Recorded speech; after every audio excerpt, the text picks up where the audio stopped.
to Cornwall Seal Group Research Trust's virtual conference, Sharing Our Seas, Seals and People. We are excited to share an inspirational series of talks exploring a variety of aspects of seal conservation in the UK. And it's our 20th birthday. In that time, we've done 35,000 plus surveys, processed over 1 million photos for 72,000 plus seal IDs. To make sure we can continue this important work, check out our website to join our Wild Seal Supporter Scheme, back our crowdfunding campaign, or shop in our online store. Thank you for your support.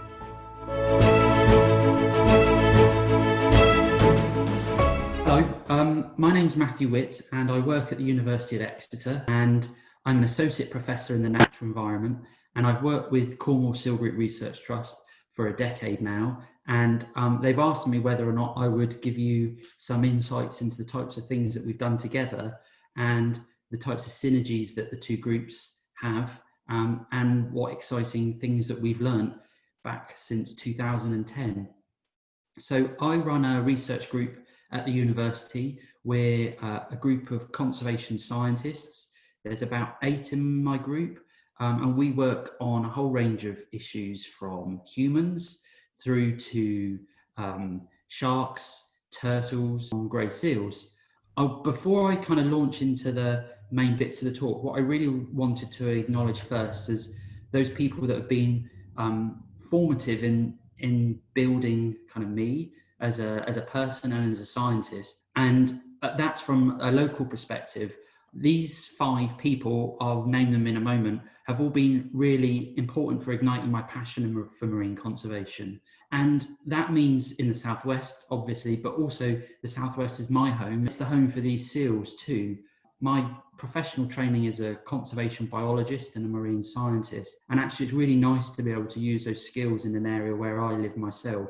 Clearly, 2 of the most well-known people from the Research Group Trust are Sue Sayre on the left here and Kate Hockley in the middle. And from 2008 onwards, and then properly kind of 2010 going forward, I think Kate and Sue were real mentors to me, actually. I don't think it's an overstatement to say that. Over on the right here, we have Chris Lowe, and down bottom left, we have Annabelle Lowe. Together, seeing them in operation as a partnership is just phenomenal. Between them, they're really inspirational. They're passionate about the sea. They get people out to enjoy the environment. And that's become increasingly important in more recent years as we recognise the value of blue health. That's humans engaging in the marine environment. And actually as conservationists and as people that get other people to engage in the environment, they're second to none. And finally, on the left here, coming over the rock face in a wetsuit, I'm on the right, but importantly, this is Bex Allen. Bex Allen works at Cornwall College and has been a key part of the Cornwall Seal Group Research Trust, providing science mentorship alongside me. And it's Bex, along with Sue and Kate and Chris and Annabelle, that have been really formative for me. So where did our journey start? Well, I first met Sue at a meeting for Finding Sanctuary, which was the process first developed to start the creation of our marine conservation zones. And this was back in 2008. But our real work started in 2010, when together with the group, we started to win some small grants, and that enabled us to get out and do surveying work. On the right-hand side is a picture of our first survey morning together as a group. This is actually the Isles of Scilly, and our interests in surveying really came about from Sue wanted to know more about the distribution of seals, or the group did, and by 2010, my experience had grown into how to survey wildlife. And using my skills, I'm only one person, but actually the power of the Research Group Trust is the sheer number of volunteers that they have as eyes out in the environment, and bringing together the types of skills that Bex Allen and I use and transferring some of the knowledge of those skills over to the research group really helped boost the quality of it by just introducing some simple things like recording when you see things, but also when you don't see things, as that starts to give you a feeling of things like effort and just increases the quality of the data coming in. We've done some work to support Sue around photo ID, but photo ID is something clearly led out of the Research Group Trust. We've just helped to introduce some kind of data management concepts, just to improve or further improve the quality of the information. We've worked together to trial the use of remote camera systems. We recognise that humans are great at doing photo ID for seals, but humans can't be everywhere all of the time, but cameras can. And so our work with cameras with the Research Group Trust has really been about how can you get added value from cameras. Cameras will never replace humans. It just won't happen. But actually together, they're a really powerful combination. We've investigated the role of drones, and I'm going to talk to you about that later.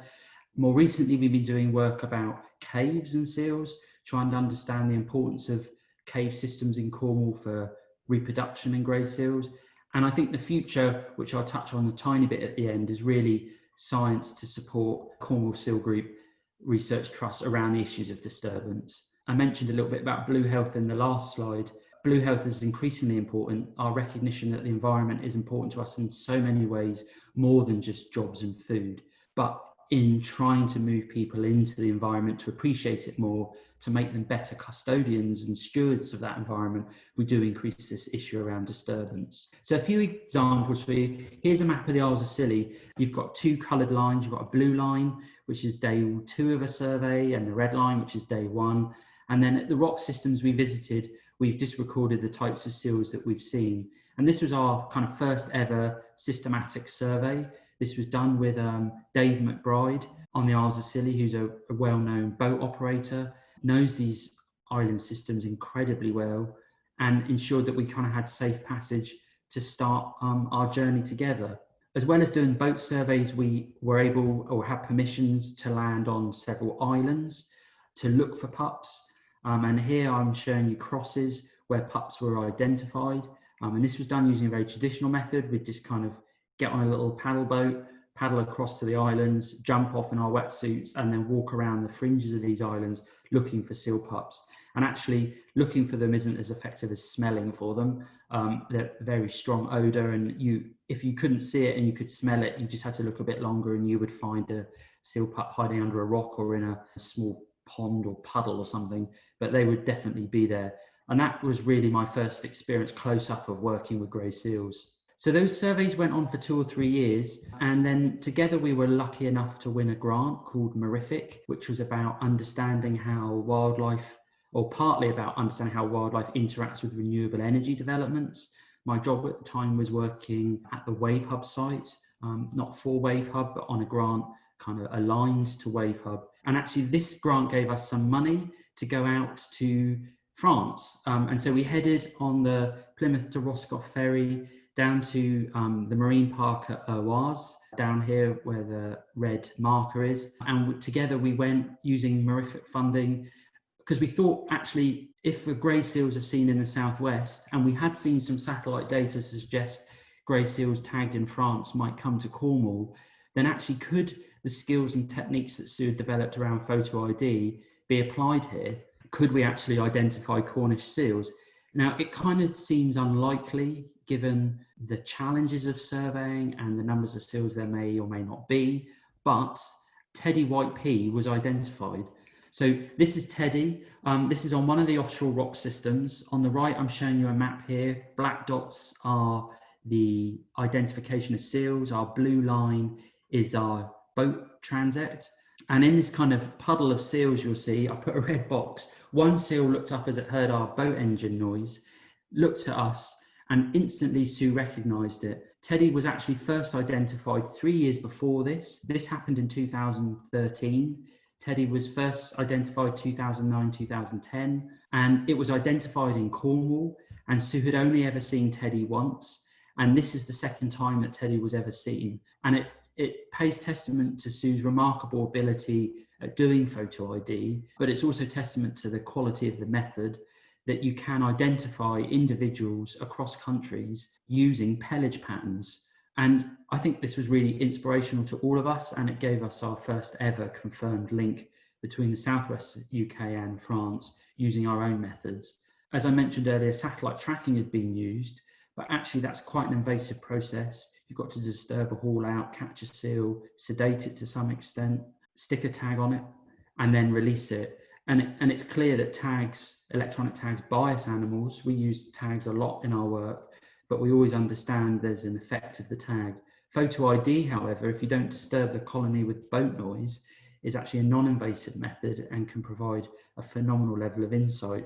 So after that, it occurred to me on the ferry going back that on my job describing wildlife around wave energy farms, I'd been increasingly seeing bottlenose dolphins. Bottlenose dolphins had disappeared from the Cornish list of species for some years. And then back in the 90s, we think they repopulated the area.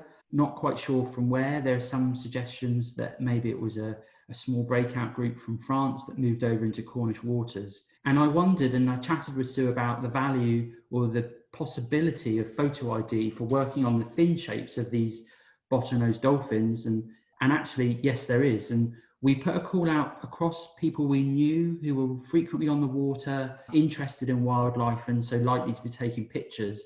And this is an example of one dolphin called white strike, or common bottlenose dolphin number 18, that I first identified in 2012, at the time not really knowing what I was doing, just taking pictures. And Sue's skills of rallying people and identifying key people around the southwest brought in lots more photos. And as you can see here, these are all separate identifications of this animal. And these actually stretch from Mounts Bay through to Newquay and Plymouth for this single individual over about an 18-month period. So it really, again, struck a chord about how important photo ID can be if you can pull together enough people. So that then moved on to work with the SEAL group about increasing an understanding of seals when humans can't be there. And this is really a project about the role of cameras and Callout Cam to provide information about seals throughout the annual cycle, irrespective of whether people are on holiday or unwell. And these cameras here are incredibly useful for filling in the gaps when humans aren't about. Cameras will certainly never replace people. Photo ID has a really strong element of the person taking the picture as much as it does the knowledge that you gain. And so these cameras just took pictures every 5 minutes. It's a project that was started by Anthony Bicknell. Again, this was done using Mirifique and Wave Hub funding. The project was continued and expanded considerably by Billy Heaney for his master's project. So together they kind of worked with Sue to get these cameras installed, and with the National Trust at a site that we use the cameras at. And here's an example of the two cameras we use. They're Bushnell cameras. We were trying different look angles on this haul out, but we also tried for the first time the use of thermal infrared cameras for us. I've mentioned that seals can sometimes be quite tricky to detect. They're very well camouflaged with their pelage, but what you can't hide from is your thermal characteristics, the heat that you radiate. And here's a picture on the right-hand side of seals on the same haul out as these two cameras, but this time taking a picture of the thermal characteristics.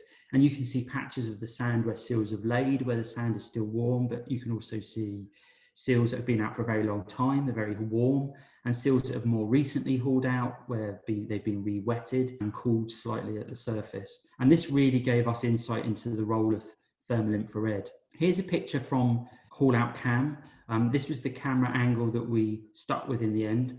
And you can see here the haul out with all the seals pulled out. And Billy's job was to process nearly 50,000 pictures, counting all of these seals, to try and generate hourly maximums, and then daily maximums, and then monthly, and then season, and then year, so that we could look at the cycle of seals using the beach, irrespective of whether the other observers could be there to do more specific individual level photo ID.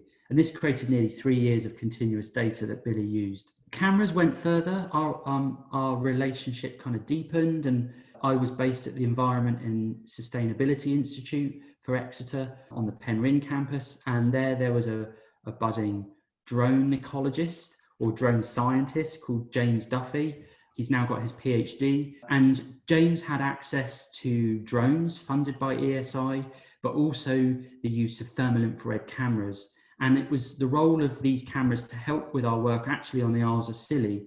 So back in 2010, when we first started our surveys, we were manually landing on islands and doing really good counts, but also clearly aware that us being on the island was disturbing. Could the drones actually help with this? And actually what I'm showing you now is an optical picture of one of the islands we surveyed. This is, I think, White Island. And this has been built, this is a mosaic of images from thousands of images taken by the drone every second as it flew over.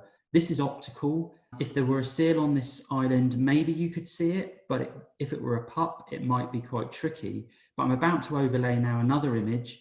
This grayscale image is actually a thermal picture. So it's mapping the same physical features, but expressing temperature using color. And where it's darker, it's warmer.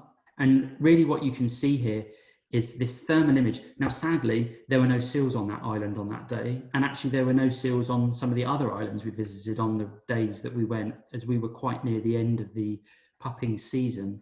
I think we demonstrated that the drones could be of use in surveying, but sadly, we had no seal pups to kind of fully validate the method.